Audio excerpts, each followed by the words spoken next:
Ah, my dear, come closer, not for comfort, but for clarity, because there's a truth humming beneath your ribs that you've avoided long enough. 10 years. 10 unbroken years of fingers aimed at you like weapons that never ran out of ammunition. 10 years where the crowd didn't need evidence, logic, or memory. All they needed was a target, someone to absorb the blame they refused to confront in their own reflection. And you were chosen. Not because you were guilty, because you were available, because you were quiet, because you didn't fight back the way a predictable villain would. You baffled them even in stillness. And confusion in insecure people always mutates into accusation. 10 long years where your name was twisted until it didn't even feel like yours anymore. They shaped it, bent it, distorted it into something that made them feel steady, something that justified their prejudice, something that excused their lack of introspection. They pointed at you not because you were dangerous, but because it allowed them to avoid confronting the danger that lived inside them. Projection is a convenient art, and they practiced it with enthusiasm. Let's peel this back slowly. They didn't just accuse you, they curated an entire identity for you, a character, a role. They fed each other exaggerated versions of who you supposedly were, passing those stories around like communal oxygen. And every time the narrative grew, your actual truth drowned a little more beneath their noise. 10 years of being branded something you never were. 10 years of being cast as the villain in situations where you didn't even have a speaking role. 10 years of carrying weight that wasn't yours to lift. And the world around you treated that weight like it was deserved. But here's where it gets interesting. You stayed intact. Not untouched, but intact. You absorbed accusations without collapsing into the caricature they wanted you to become. They expected you to break, lash out, melt under pressure. They expected you to respond like the monster they painted you as, but you didn't. And that restraint confused them more than any outburst ever could. People don't fear what they understand. They fear what they can't categorize. You gave them no category, so they created one. And they filled it with everything they secretly feared about themselves. Now listen carefully. They weren't attacking you. They were defending themselves from the truth. Because if you weren't the problem, then who was? If you weren't the reason everything felt fractured, then what explanation remained? The finger-pointing wasn't about you. It was about avoiding the mirror. The real monster lived in their reflection, and none of them had the courage to confront it. So they projected it onto the closest person who wouldn't retaliate. Someone they knew had depth, but didn't yet know how to weaponize it. 10 years taught you how fear behaves, how guilt disguises itself, how insecurity hunts for a scapegoat. You watched people twist stories, exaggerate events, and craft entire realities from fragments that didn't even belong to the same picture. You learned, painfully, that groups bond through shared delusions more easily than shared accountability. And through all of this, you held your ground. The restraint they mocked was actually discipline. The composure they misread as passivity was actually power in its dormant stage. You were observing, learning, cataloging patterns with the quiet precision of someone who already knew that one day truth would rise without needing your permission. Let's talk about those nights, the ones where replaying conversations felt like dissecting crime scenes. You asked questions no one bothered to ask themselves. What did I actually do wrong? Why are they so certain?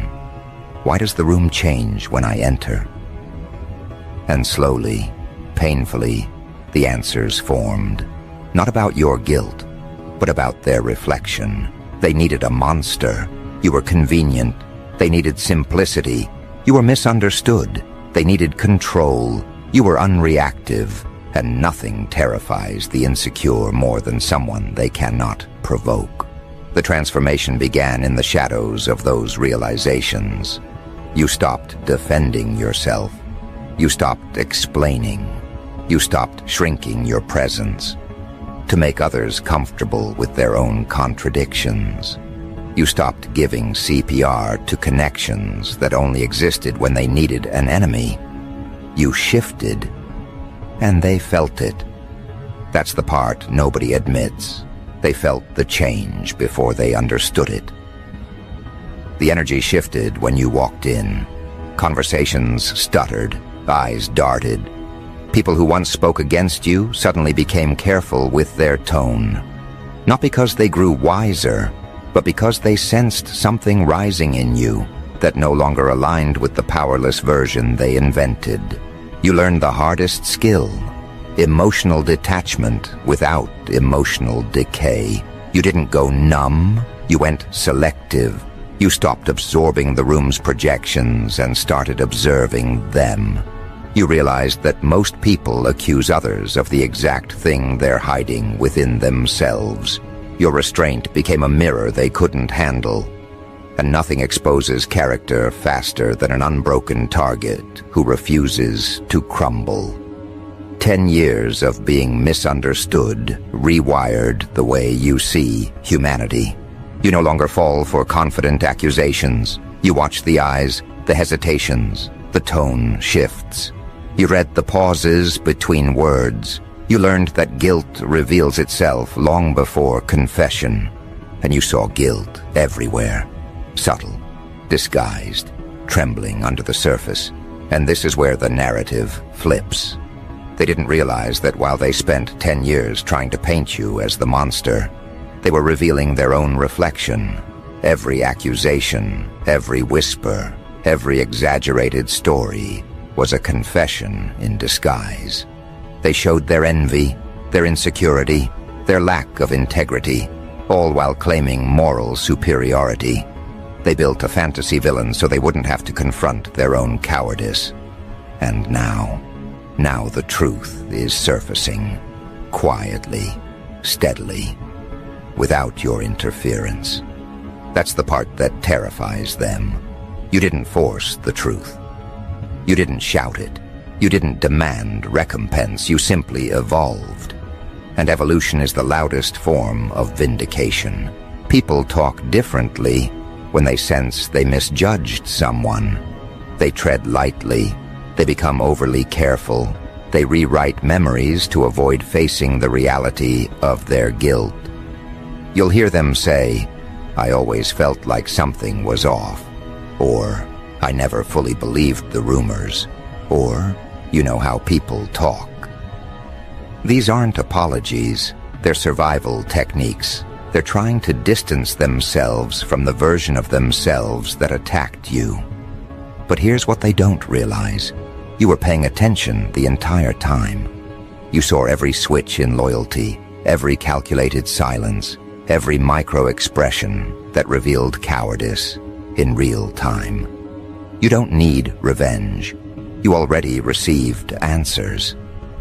10 years of observation built an internal archive that no apology could erase or overwrite. Your clarity came not from their honesty, but from their inconsistency. 10 years didn't break you. They calibrated you. You learned how to stand in a room full of doubt and remain centered.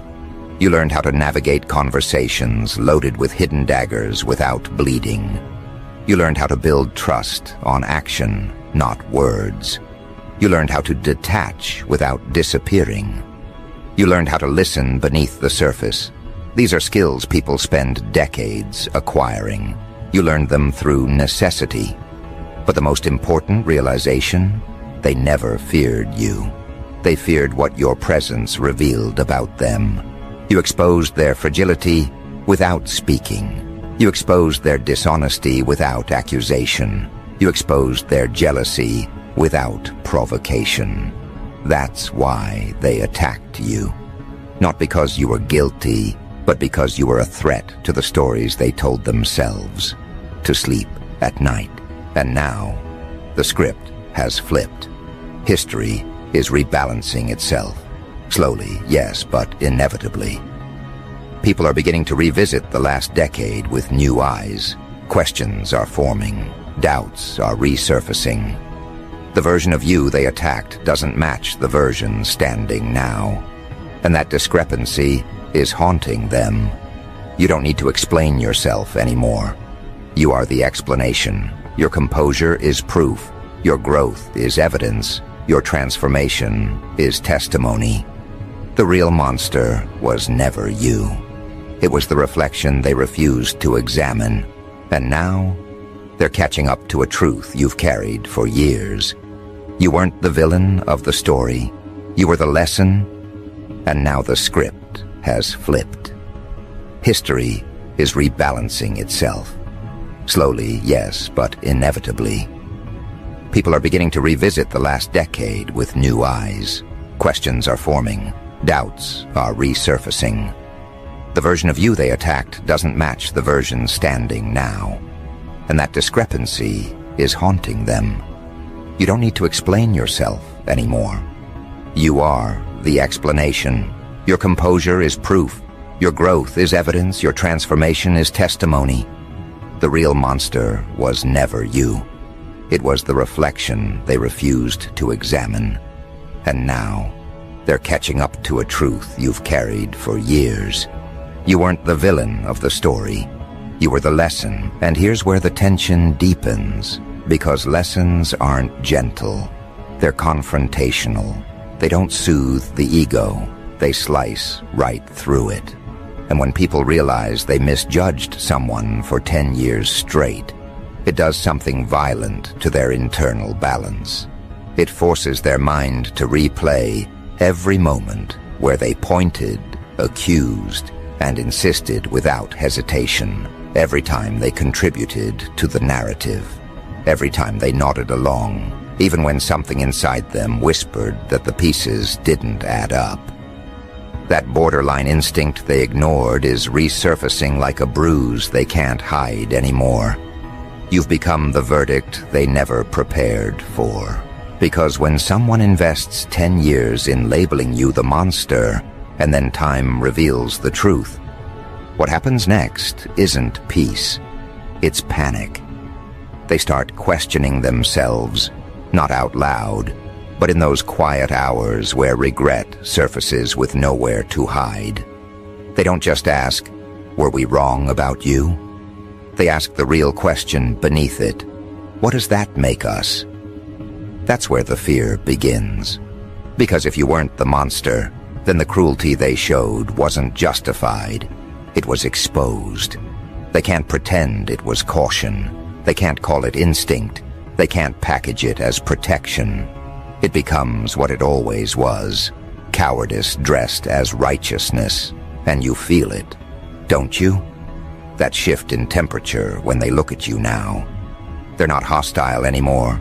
They're cautious. They're calculating. They're trying to measure how much you remember, how deeply their actions etched themselves into your memory, how much restraint you're holding in your chest. And beneath their uneasy smiles lies a question trembling in their veins. If we made them the monster, what does that make us now that the truth is unraveling? This is the part they never anticipated, the part where the quiet one, the misunderstood one, the easy target becomes the mirror. And a mirror doesn't distort, it shows everything as it is. That's why they flinch at your presence. That's why conversations shift. That's why people who once spoke confidently now hesitate before letting words slip out. They know something now, something they refused to admit for 10 years. You saw everything. You endured everything. And you remember everything. Every pointed finger. Every whispered accusation. Every exaggerated story. Every moment they chose convenience over honesty. It all sits in your memory with perfect clarity. Not because you held on to resentment, but because you learned to read people through their choices. 10 years of finger-pointing sharpened your understanding of human nature far more than any book, sermon, or lecture ever could. You didn't just observe behavior, you learned its motives. Let's take it deeper. They didn't paint you as a monster because you resembled one. They painted you as one because it allowed them to hide their own shadows. It protected their self-image. It gave them a moral pass. It let them feel righteous without doing any internal work. They projected everything they feared about themselves onto you. And when you didn't break, when you didn't react the way they expected, that only fueled their behavior. Because nothing enrages the insecure more than a person they cannot break or control. But here's the part that burns them now. The version of you standing in front of them is stronger than anything they imagined. You didn't become cold. You became accurate. You didn't become harsh. You became discerning. You didn't become distant. You became selective with precision, sharp enough to draw a boundary they can feel across the room. And this restraint you carry, this quiet heat under your composure, is what unsettles them the most. Because they don't know what you're capable of now. They don't know what you've learned. They don't know what you've let go or what you've chosen to keep. All they know is that the power dynamic has shifted, and you didn't announce it. You embodied it. They can feel the difference. It's in the way you walk into a room without apologizing for existing. It's in the way you look at people without flinching or seeking approval. It's in the way your presence holds weight, not because you force it, but because their guilt presses down on them when they're near you. They can pretend they've moved on, but their body language betrays them every time. There's a discomfort in their stance, a hesitation in their voice, a stiffness in their shoulders. They're trying to hide their history with you under polite smiles and careful tones. But their conscience keeps slipping out like an exposed wire. 10 years they built this mask for you. 10 years they insisted you were the problem. 10 years they crafted a story where they were the victims of your existence. And now they're watching that entire story crash under the weight of your transformation. They hate this part, not because the truth surfaced, but because the truth surfaced too late for them to rewrite their motives. And this is where your restrained rage comes in. Not the explosive kind that shatters rooms, but the internal kind that fuels clarity. You don't want revenge. You don't want them to suffer. You're past that stage. The rage you carry now is different. It's focused, clean, controlled. It's the rage that comes from understanding the magnitude of what they stole from you. Time, reputation, trust, innocence of perception. They'll never understand how heavy it was to navigate those 10 years while staying intact. They'll never grasp the emotional weight you pushed through. They'll never know how many moments you held yourself together when falling apart would have been justified. But the difference between you and them is simple. You chose resilience where they chose convenience, and now the consequences are unfolding. They feel exposed. They feel observed. They feel the pressure of their own narratives collapsing. They feel the heat of your evolution burning through every lie they told. Not because you're doing anything deliberately, but because truth has a way of echoing louder once the room goes quiet. And this is where the deeper rage simmers. 10 years of being misunderstood turned you into someone who won't tolerate distortion anymore. Not from others, not from yourself, not from the world. Your boundaries are sharper, your instincts are cleaner. You can see through manipulation before it finishes forming. You sense motive in a single sentence. You read intentions from a single breath. People can't lie to you anymore. Not convincingly. not with the ease they once had. That ability terrifies them, because now they're not dealing with the person they scapegoated. They're dealing with the person shaped by what they did. Let me take you further.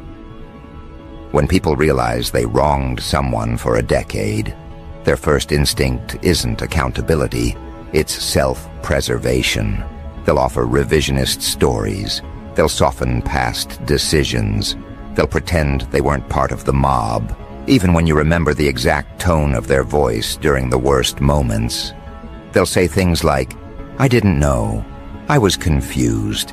I just went with what I heard." These aren't confessions. They're defensive maneuvers. They want to rewrite themselves as bystanders instead of participants. But the truth is carved into your memory, and the truth doesn't bend to their comfort. Your presence is the reminder they can't erase. That's why they avoid eye contact sometimes. That's why they struggle to hold a steady conversation. That's why their compliments feel rehearsed. They're hoping to soothe their guilt without confronting it. They want peace without the discomfort of truth. But peace isn't theirs to demand. It's yours to allow.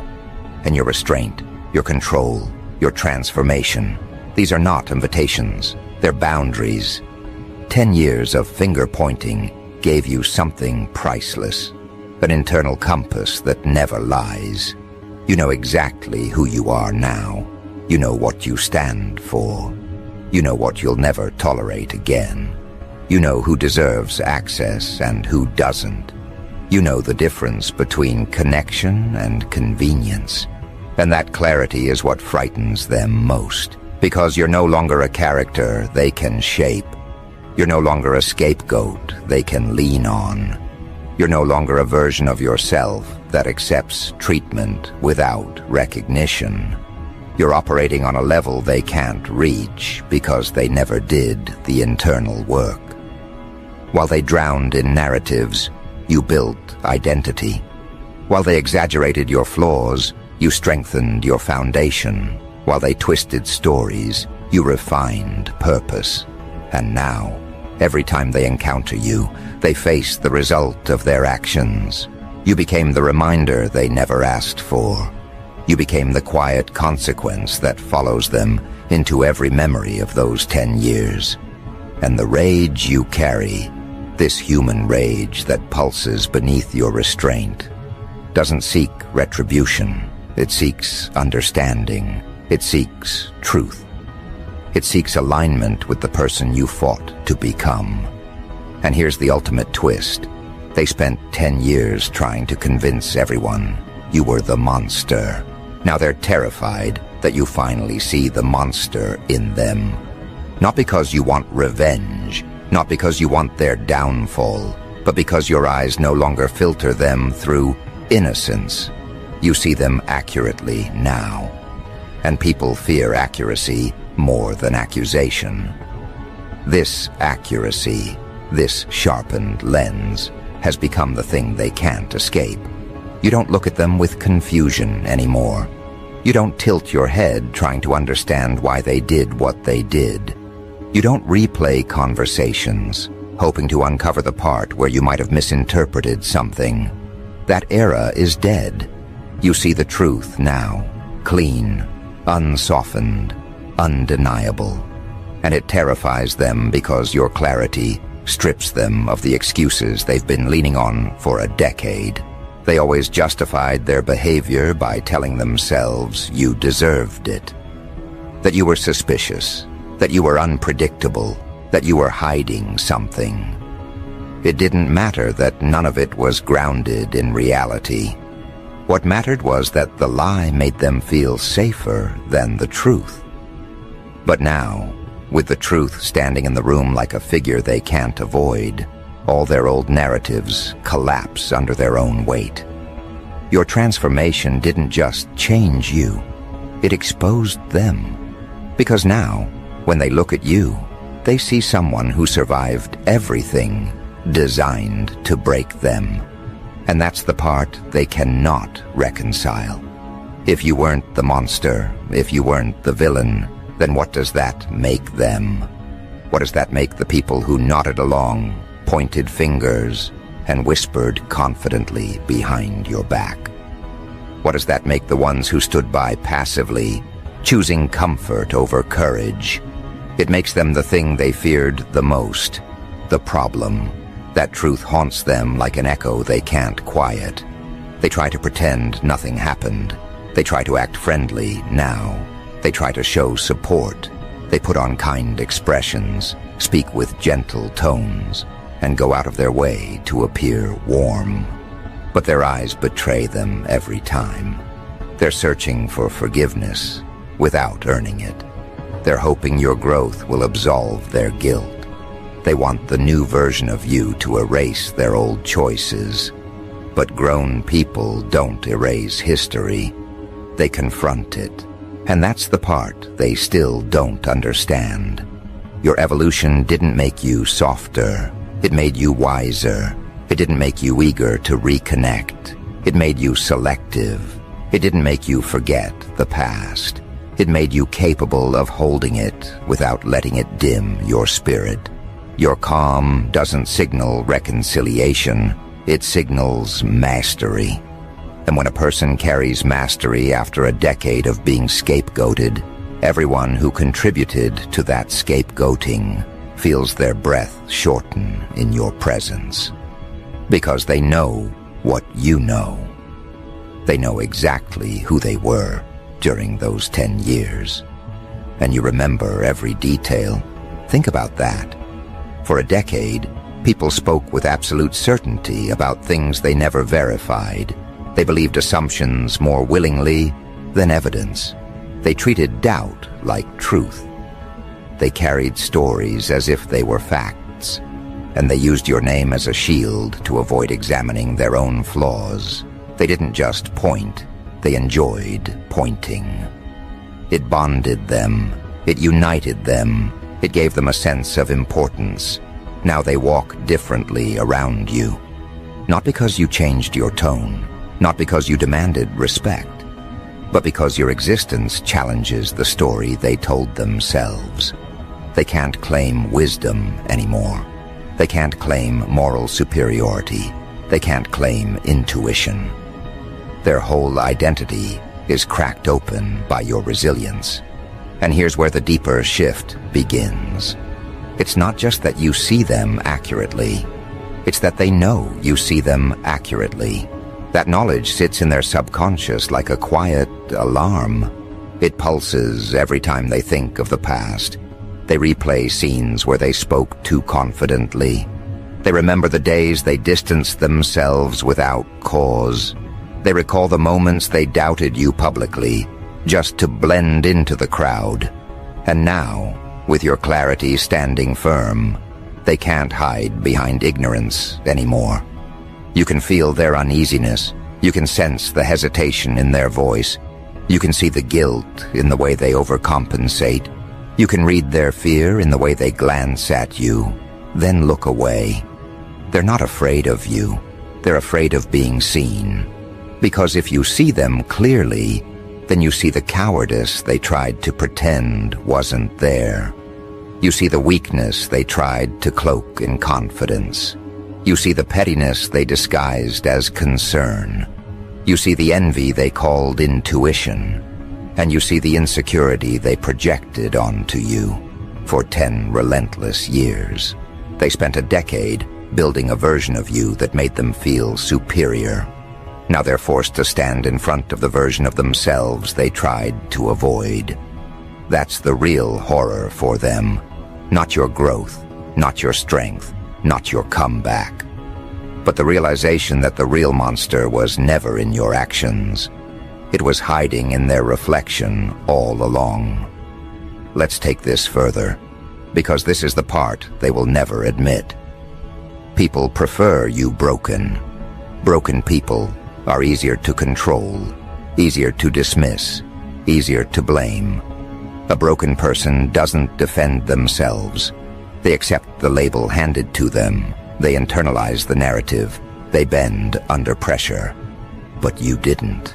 Even during the worst years, even when the weight felt unfair, Even when the lies echoed louder than the truth, something in you refused to collapse.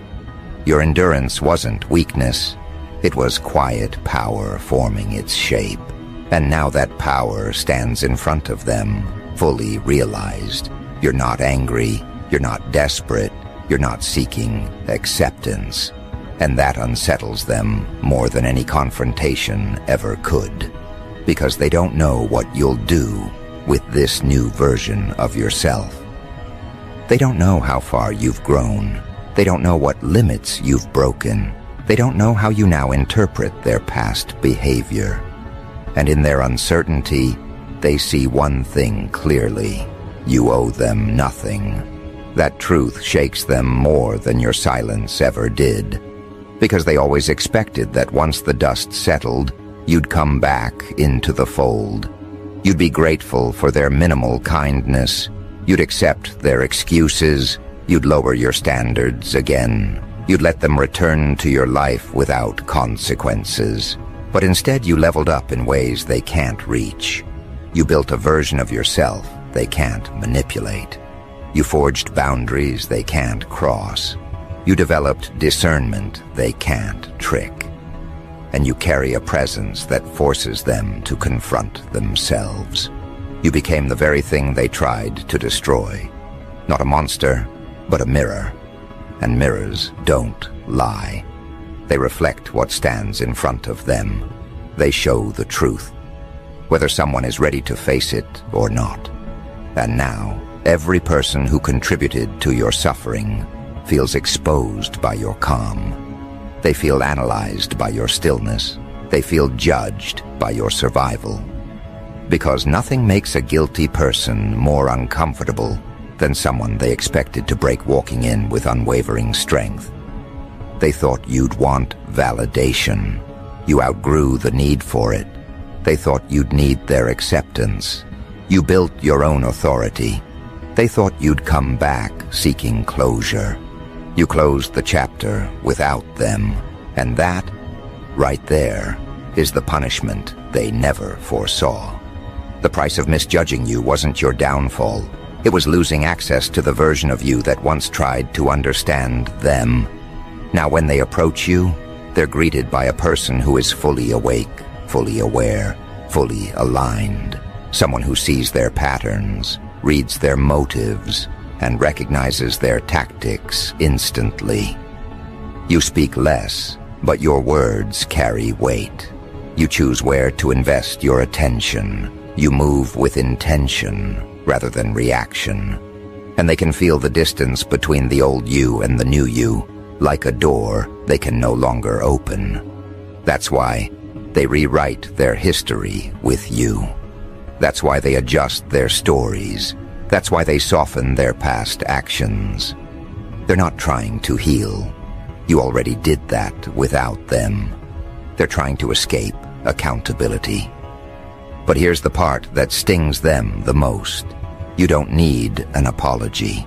You don't need them to understand. You don't need them to admit anything. Your life speaks louder than their regret ever could. Your growth proves they were wrong. Your confidence proves their doubts were projections. Your stability proves their labels were nonsense. Your presence proves the truth they refused to see. And now they're left with only one thing, the realization that the monster they tried to paint was the reflection they avoided for 10 years. They attacked you because you were easy. They feared you because you were resilient. They misjudged you because you were quiet. They scapegoated you because you didn't retaliate. And now they tiptoe around you because your restraint has power. That's the kind of poetic reversal life rarely delivers, but it delivered it to you. Not because you demanded justice, but because truth eventually outgrows the hands that tried to bury it. Your journey isn't about proving them wrong. It's about becoming so aligned with who you are that their assumptions collapse naturally. Your presence is the correction. Your evolution is the closure. Your strength is the verdict. They wanted a monster. They expected a downfall.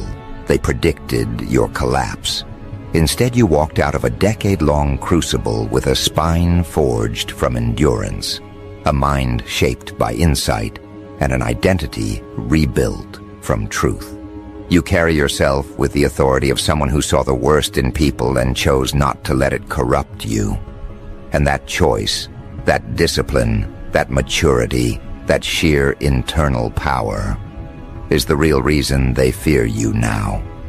Not because you'll expose them, but because you won't lie for them anymore. You won't pretend they were right. You won't shrink to ease their guilt. You won't dim yourself to make them comfortable. You won't play the character they assigned you. You won't fit the script they wrote. You erased it and wrote your own. They spent 10 years pointing fingers. Now they can't point at anything without remembering where those fingers were aimed before. You know who you are now. You know what you carry. You know what you've become. And you know exactly why they tremble in the space between who you were and who you are now. Because the truth is simple. You weren't the monster. You were the mirror that showed them theirs. And the mirror never lies.